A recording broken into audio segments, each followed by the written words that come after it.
Thank you, Matt. Appreciate it, and appreciate all your work on behalf of the Big South. Welcome to 12th year of football, as Matt said, in the Big South Conference. We're very excited about that, and certainly very excited about our 30th anniversary here in the Big South Conference, which, as many of you know, if you track conference athletics at all in Division I, 30 years isn't very long. We're pretty young as a conference, but we've accomplished an awful lot in this 30 years, and we're very excited to celebrate that this year. Before I get into some other remarks, I want to welcome a few new football coaches we have in the room. From Charleston Southern, Jamie Chadwell. Jamie? All right, over here. Welcome. And from Gardner Webb, Carol McCrae. Carol, welcome. We really appreciate our football coaches and all they do for our student athletes, their leadership, the great job they do in leading their programs, so thank you all. Well, let's dive right into it. Those of you who have been reading the headlines recently know that we're in interesting times here in college athletics.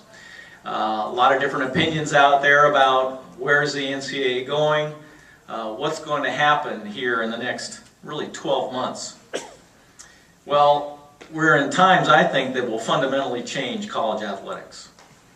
Conference realignment, the structure and future of the NCAA, and potentially devastating litigation all threaten what we call the collegiate model in college athletics. All of these events have a common denominator, and that's money. That is not a bad thing in and of itself. As the good book says, it's not money that's the root of all evil, it's the love of money. The question is, can we manage our resources appropriately and its effects and its influences wisely? The latest round of conference realignment started with an effort to increase television households and positively impact the bottom line. By the time it reached us, it was more about conference survival than money. But because of those initial moves, 29 of the 32 Division I conferences have been impacted. The Big South has been touched by it, and it's important that we respond and address our football membership, and we will.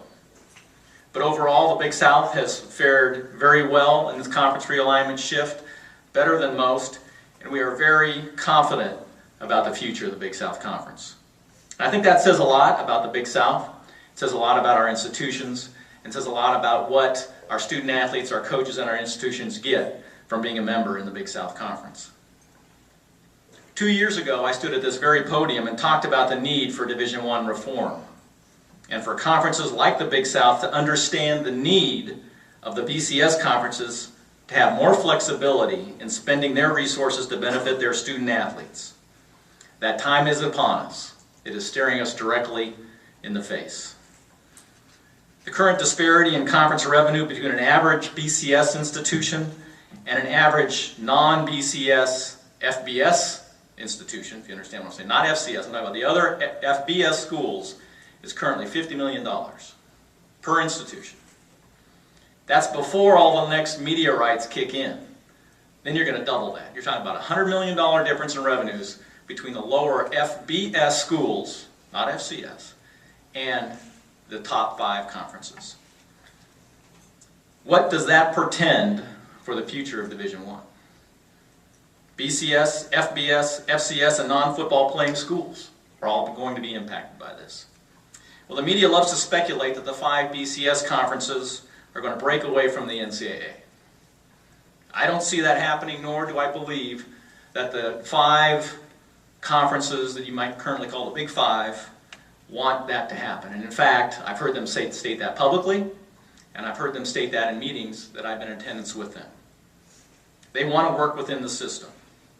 What I believe should happen, and this is where I tend to agree with many of my BCS commissioner colleagues, is that there should be created another subdivision within Division I for those 5 leagues.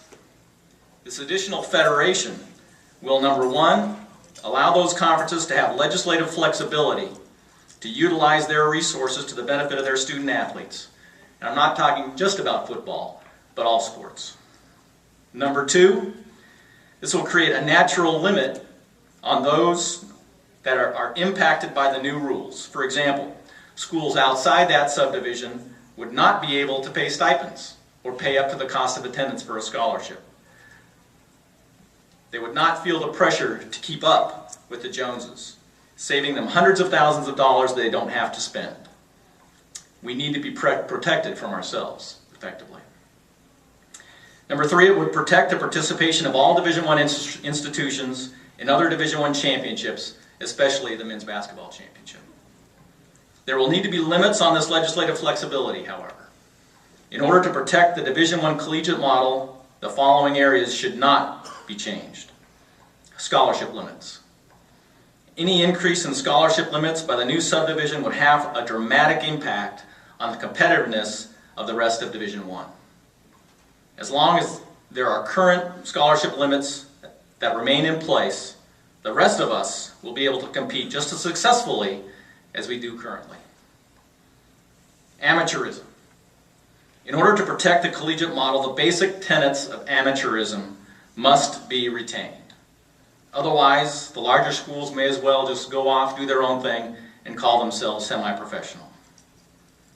Playing and practice seasons. All subdivisions should continue to function under the basic parameters of playing and practice season rules as they currently exist. This will retain some additional competitive balance.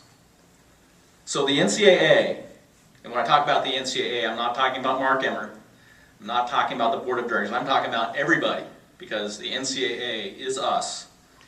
The NCAA must act now and must act in a smart and creative way. If we do that, we can continue to protect and grow collegiate sports and collegiate football, which we love and are here to celebrate. Well, we're very excited about the upcoming football season.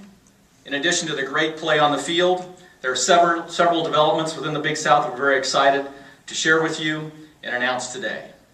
Through our agreement with ESPN, we will televise more football games than ever on the ESPN family of networks, including a football game of the week. It's exposure that our student athletes and our coaches and our programs richly deserve, and we're excited to provide that.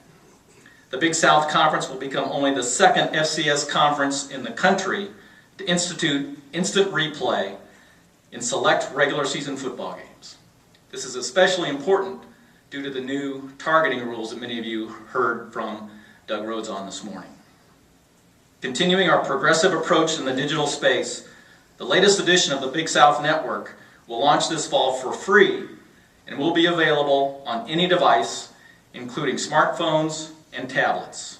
That means any home Big South football game that is not part of our ESPN package will be available anytime, anywhere on the Big South Network. We're very excited to be able to provide that for our schools. We are once again very pleased to have with us several representatives of our corporate partners that do so much to support the Big South Conference. I want to take a minute to recognize them. Joining us from Musco Sports Lighting, Dina Neely and Barry Jones.